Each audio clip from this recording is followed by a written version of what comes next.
You're listening to Arizona Good Business Radio, featuring unique stories with leaders who believe the community is a central part of doing business.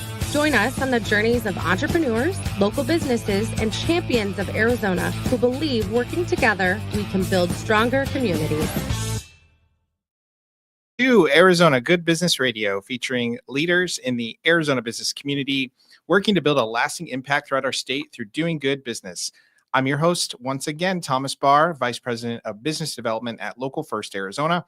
If you don't know us, we are a statewide organization advocating for and celebrating local businesses. We're also the largest local business coalition in North America, providing resources to thousands of small businesses. We also raise awareness of the benefits of building a strong local economy. I'm thrilled today to have all the way from Goodyear, Arizona, Nicole Bennett, the owner of Perry Consulting. Welcome to the show, Nicole. Thank you, Thomas. So excited to be here. I'm excited you can make it here. I know we've been trying to schedule this for some time, and I'm excited because the way you described your business to me when we were first talking about partnering, I thought was very unique. You described it as the biggest secret in town or something of that nature, right? The best kept secret in town. The best kept secret in town. I loved that. And so I'm excited for people to hopefully be introduced to you for the first time. You have, I feel like, just this toolkit of all these amazing things that you do in the event industry. I'm excited to have a conversation today. So thanks for being here. Thank you. So let's start at the basics. Okay. So Perry Consulting, you are an event planning management expert in Arizona. Share with us a little bit about the business, what you do. Wonderful. So Perry Consulting, event management, like you said, started in 2001. Okay. So it's my company, started in 2001 and really was part-time. And then I moved here, got married 18 years ago, and I was doing the same work for somebody else. Okay. And got married, and it was going to be half the pay when I moved to Arizona. Okay. And my husband's like, well, you've always wanted to just do your own thing full time. So now you only have to replace half your income because you're not going to make the whole thing. So that's what I did. We took the leap, and I've been doing it full time ever since. So were you doing it somewhere else, not in Arizona before coming So I here? was actually working at Loyola Marymount University, but I was doing human resources and development. So I was doing a lot of team building workshops and like department retreats and those kind of things. So it was still in the event meeting conference space. Got it. A lot of facilitation. Okay. And so, but I was doing my own thing on the side as well. Got it. Loyola Marymount, that's in California? Yeah, Okay. Westchester, California. Okay. I had Go Lions. I want to say that's where Steve Nash went to college. But Really? don't quote me on that, but I think he did. That's it. It's now one I'm of gonna those, have like, to look it up now. Weird trivia questions if you ever get asked. But don't come back to me if it's not true. So anyway, so awesome. So event management, I can only imagine, very complicated industry, and also going through the pandemic, an industry that was was wiped clean of doing anything for some time, comes with all of its trials and tribulations. It's not for the faint of heart. Not everyone is cut out for the event industry. Why events, Nicole? Why is this your passion, something that you want to do? So I think it found me, really. I used to help my mom do events. So she volunteered for our local police department, raising money for them because they needed new computers or new desk or new whatever. And there was never any money from the city to provide those things. And so she was part of a booster club that raised money for the police department. And so they would put on like huge events, like a Run Against Crime and Comedy Night Against Crime and all of those things. And so being the youngest of four, I'm always the one with my mom tagging along, trying to help. And so I just was learning things that I didn't realize that I was learning. And so then as I got older, that I'm always the planner in the group. And I was always good at it. And then I would go into places and I would go to an event and I'd be like, oh, they should have put that over there and this over here because this is not flowing right. Can't leave your brain. It won't stop. Yeah.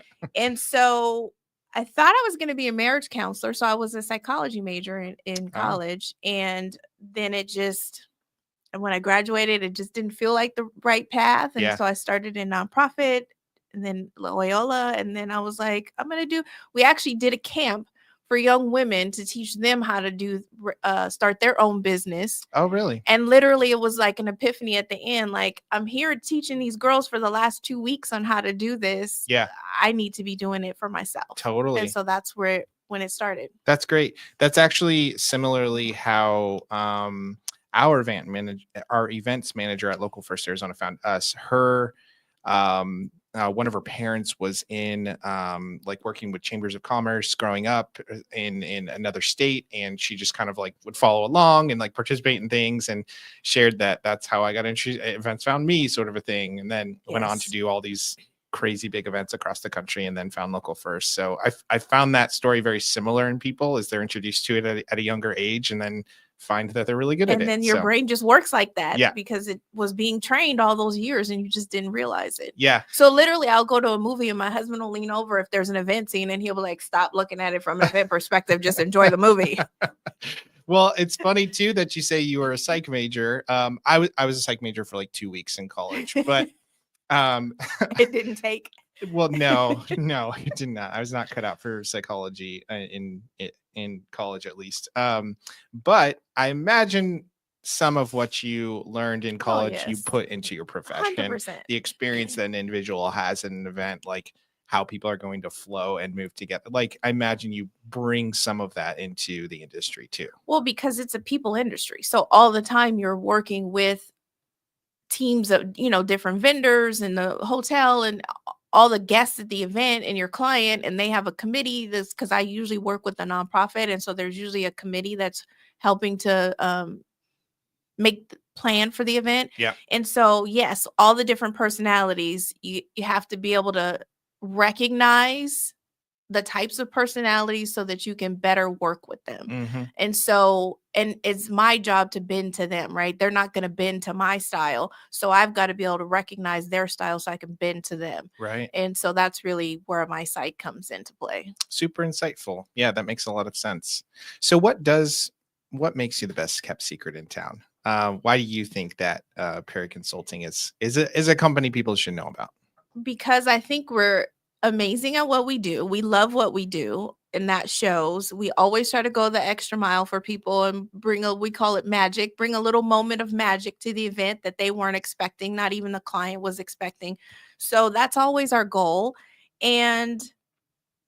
But we don't, because we're a small company, I don't put money into marketing because I don't really I'd rather pay my people a little bit more. I'd rather take my people to like a team dinner or whatever. So the money that I would be using for those things, I don't do it. And so really people find us from other word of mouth and our clients. And so I feel like unless you've talked to one of our clients, you don't really know us. Mm-hmm. And at an event, we don't wear branded shirts because we integrate into our clients' team. And so people don't know, because some of our clients don't always want people to know that they've hired an event management company. Yeah. So we operate as an extension of their team. Sure. Love it's not like we, we're not deceiving, but are not broadcasting. Yeah. So, so then if you come as a guest, you're not going to know about us. Right. And so that's why we're the best kept secret, because we're not out there splashing it on the billboards. Yeah. Yeah. I love it though. It's a unique approach, but it's also something I'm super familiar with. I know a lot of companies that don't pump money into marketing, and in a sense, you've just repositioned how you market, which is delivering great service and being good to your clients and making sure that they are happy with what you're doing. And in return, you may hopefully get more business, because they will go tell everybody that they know. Right. And so it's just, I feel like it's just a different focus. Right. Right. Yeah. Yeah. Well, cool. That's I've seen your events before. You've helped us out with Local First, with our We Rise graduation, and our pitch competition, which were amazing. But I've seen you put on full-fledged, I don't know how many people come to the One Community lunches, Spotlight on Success. 750. Is that a record this year? Yes. Yeah. Or in October, right? Yes. Yeah. 700. So almost 1,000 people in one room. There's tons that go into those types of planning. Are you a 1 year out type of plan? Is it more than a year? Like, to put on those types of things and do it well, What does the planning actually look like to produce something that large? Depends on the client. So one community, Angela, she's a force, and so yes, we already have all next year planned. We're like looking we at already 2027. Yes, we have the dates locked in, contracts in place, all of the things. Got it. But some of our clients, like just this year, we started in January for an April event. So it really depends on the client. Like I can get it planned. I would rather have more runway, especially if we have things that we have to order because everything's on delay or could be a delay. So I'd like to have more time to implement things, but I can put something together in a month if I have to. But that's just not the. Is that a common misconception from clients that you might run into is, oh, we got plenty of time. Like I'll call Nicole, 3 months out. Is that one of the main things that you see? Are there any other main misconceptions about event planning in general that you see? So I feel like there's a lot. One, people think it's easy. Sometimes people think, oh, you're the event planner. So really all you have to do is call the florist, call the caterer, call the venue, and then your work is done. So you make 5 phone calls and then that's it. And I'm like, if only that was the thing. Because first of all, you have to think, are those people calling you back? Is it really just one phone call? And are you sitting there planning the whole thing in one phone call? Though, no, that's never how it is. Yeah.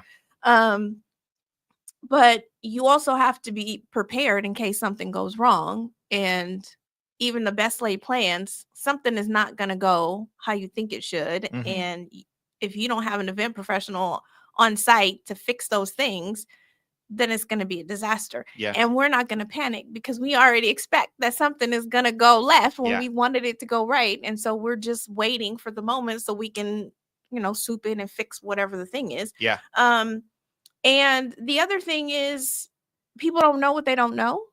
And so there's a lot of industry lingo and jargon and that you just are not aware of. There's things in the industry that you don't know exist. And so I like to compare us to having your taxes done by a professional. So like you can do your taxes by yourself, but should you? And how much money are you leaving on the table? Because that professional knows the laws, the loopholes, the workarounds, all the things to help best get you the most money. Yeah. So yes, it costs you, but it's also saving you.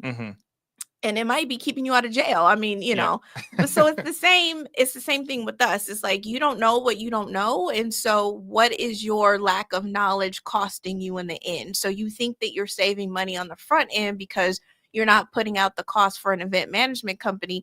But there's things like just say for weddings, you get a stage, you get a free room, you get all these things from the hotel, but the hotel doesn't always tell you that. Right.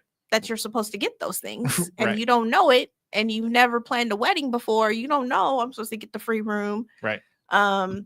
You don't know. Actually, I'm literally working with a client right now planning their conference. They booked 100 room nights at a hotel and they didn't get any comp rooms because they didn't give it to them because the person who was in charge before they brought me on board didn't know. Every 45 rooms, you're supposed to get a comp room. Oh, wow. So that's 2 rooms that they have to pay for now that they wouldn't have had to pay for had they brought me on sooner. Yeah. So just those kind of things, you don't know what you don't know. So really, what is it? You think you're saving, but really there's a lot of hidden costs that you don't know about. Yeah, absolutely. Also, we're not advocating for you to find loopholes in your taxes. Call your CPA. No, just call your CPA, your local CPA. We advocate for that. We do advocate. So I'm super curious. Planning for the unexpected, planning for something to go wrong. Without naming any names or any specifics, can you tell us a horror story of something crazy that happened that you had to fix in the moment?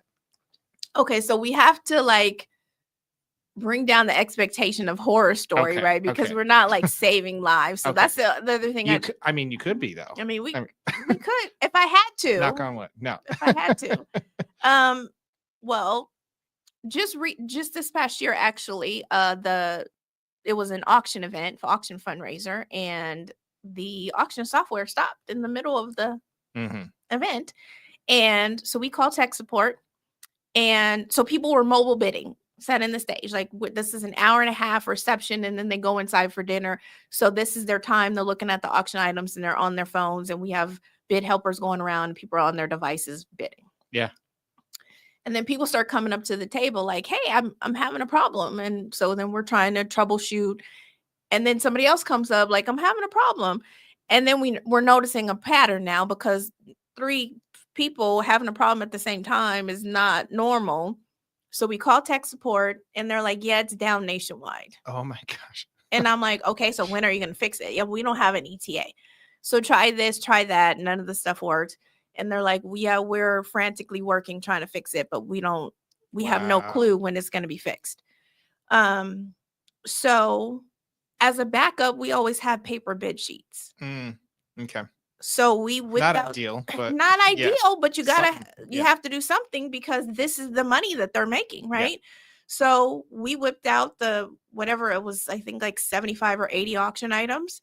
So then my team is going out like scavenger hunting. Okay, where's this item? Where's that item? And putting out we had the MC make an announcement. Hey, we're switching over to paper bid sheets. And what we were doing was the last amount that was on the bidding platform, whatever that was. So if the last bid was $100, we were writing that on the sheet. So like, okay, we're marking off somebody bid $100. So we're starting at the point that we left off at the platform, and we're just going to continue it on the paper. So we had the MC make that announcement to people and explain, if you had a mobile bid, you still have it. However, now if somebody outbid you on the paper is now king, and we're going to paper. Yeah. So that's what we did. Yeah. And literally the group was like, I don't know what we would have done if we didn't have you. Sure. Like we don't know what we would have done. Yeah. And so then I was like, okay, those are like, you don't want those things to happen, but if they do, we're prepared for those things. Yeah. Yeah. Prepare for the worst. Hope it doesn't happen. Fingers crossed. Yeah. But it might. But it might. Yeah. And we're not going to freak out and panic. And that was the other thing he said, was like, your team was so like, I just felt like everything was going to be okay because you guys were acting like it was all okay. And so he's like, I didn't know how, but you guys were so calm and like, thank your team. And like, he gathered us all at the end of the night and was like, thank you all so much, because I don't know what we would have done. Yeah. You've got to keep the calm, cool, collective, we got this attitude no matter what. We had an event several years ago, our Good Business Summit. Usually we will have like the mayor of whatever city we're in come in, like give a welcome in the morning, that sort of thing. So, we're there pretty early and clock's ticking, we're creeping up. Usually, they'll show up 20 minutes before because they've got tight schedules, sort of a thing. So we're not panicking, thinking anything, but 20 minutes before it starts, nothing. 15 minutes, we're starting to like think like what's going on. So we start like kind of like making calls, like reaching out, that sort of thing, get in touch with someone and find out, oh, it's not even on his calendar. Oh, wow. Yeah. Luckily though, and shout out Tempe Mayor Corey Woods, you're the best. He was like, actually, I'm at my office right now and I'm 5 minutes away. Let me jump in the car and I'll come over.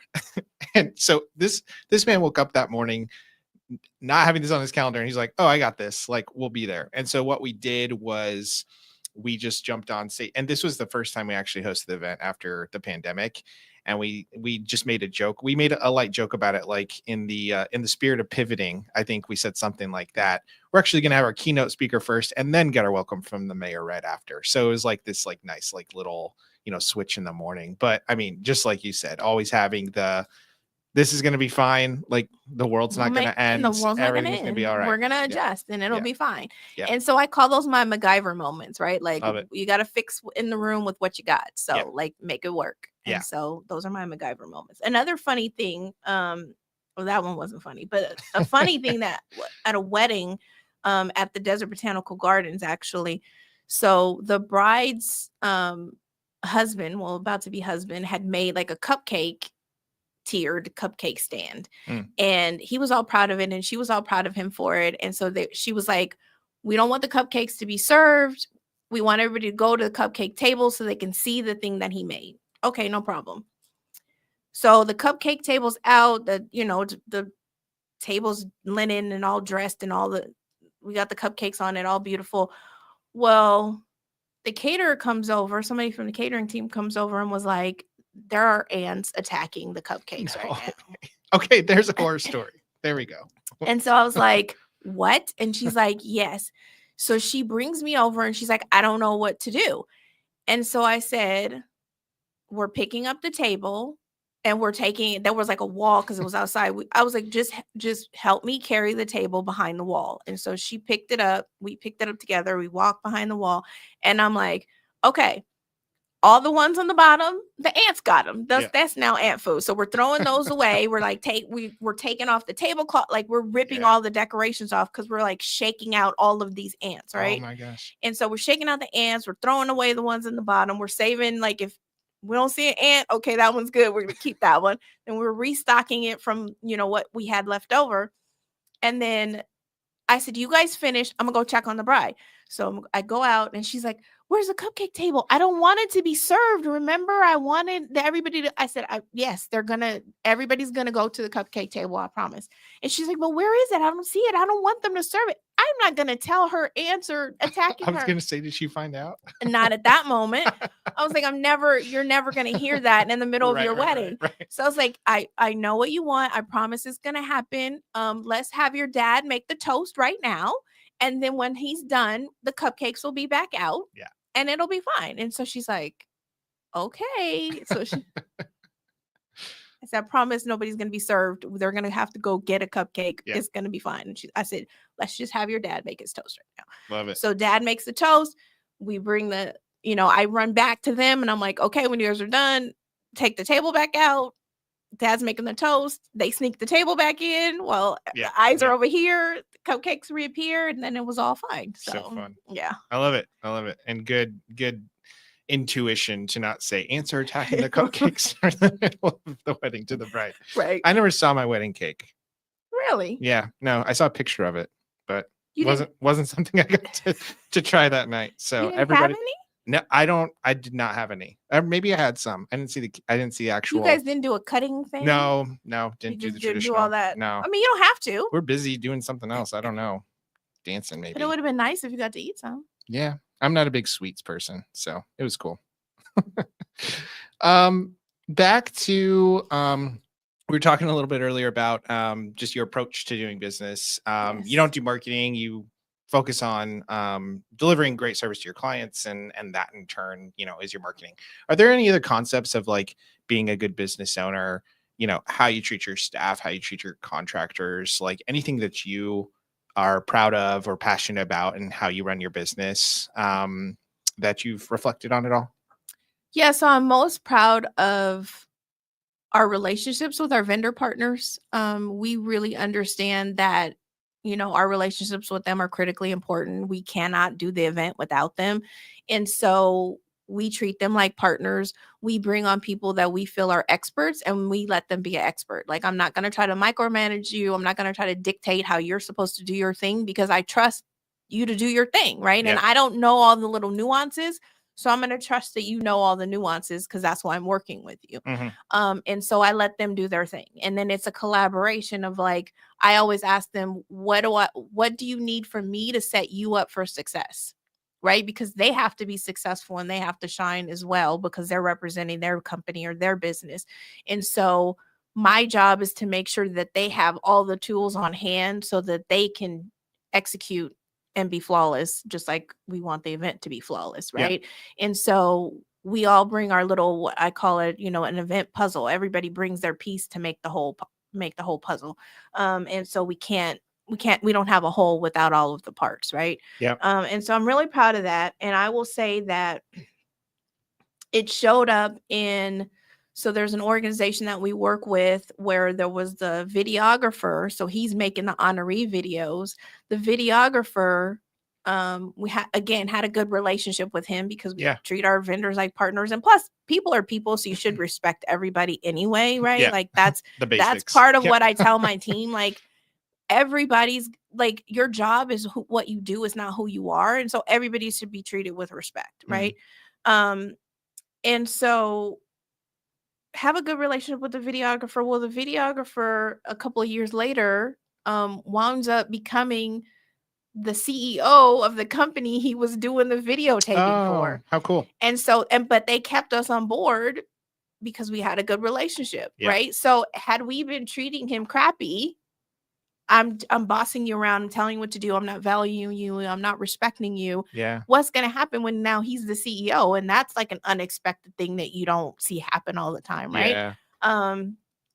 And we were with them until he retired. And now there's another CEO and we're still with that group because we treat everybody with respect. And so I'm really proud of that. Like, I feel like that's a good, and I use that with my team. Like when I'm hiring, I literally talk about respect and how we treat people. And I always use that as an example of, had we not treated him with respect, then we wouldn't still have this client because of the way he was treated. Yeah. Love that. Yeah. That's like the fundamentals of being a good business fundamentals. Owner. Yeah. Being a good person. Yeah. Let's start there. And then, yeah. Love that. Well, thank you for coming today and sharing your stories and sharing all of your expertise. If somebody's thinking, hey, this sounds like somebody I want to work with, what type of events do you do? And how can people get in touch with you? Hashtag we travel. So, if you want to have something in Jamaica, we'll go. But we Hint. do. Yes. Big hint. So we do all kinds of events. Really, we work mostly with nonprofits because a lot of us have nonprofit backgrounds. And so we just understand that an event is one more task on the already overfull plate of a nonprofit professional. Okay. And so really we want to ease that burden. And so that's our favorite clients is the nonprofit, because we know that we're helping them take something off of their already overfull plate. So they can focus on doing their work. Yes. Yeah. Cool. You go raise the money and we'll handle all the logistics for the event. Love it. So nonprofits, we also do corporate, like we talked about the wedding. We also do social. So we can do all of it. Yeah. We're really good at everything, but we also are really good at auction fundraisers. Okay. I think that we do a really good job of packaging. Got it. And so it's not just like, a lot of times people just put the certificate in a plexiglass and that's on the table, and that's not how we present items. So we try to build little vignettes. We try to, we just want the tables to be visually interesting. Yeah. Because we really know it's about an impulse buy. Like, all the stuff that you see in an auction, you could probably get someplace else. Yeah. But I want you to see it at the auction and be like, oh, that's cool. And think of somebody that you could buy that thing for that you wouldn't have thought of. That's that psychology major right there. She's back. She's back. Love it. Cool. And so, we can do it all. Whatever you dream up, we can make it happen. Right on. Well, thanks so much for being on the show, Nicole. We are pleased to work with you at Local First and have you as a member and a partner. So if you're looking to get in touch with Nicole today and you're listening, you can find her on the Local First business directory. And we'd love to introduce you to her. So reach out to Local First if we can connect you to the best kept secret in town, Perry Consulting. Thanks for being here, Nicole. Thank you, Thomas. Appreciate you. Yeah. And we hope everyone listening today was inspired, listening in to a leader working to leave a legacy in Arizona through doing good business. We'd like to thank our sponsor, Phoenix Business Radio, for always hosting us, and all of our legacy partners at Local First, including Perry Consulting. This is Thomas Barr from Local First AZ, reminding you that if we want to build a better Arizona, we need to connect deeply with the local businesses that make us proud to call this place home.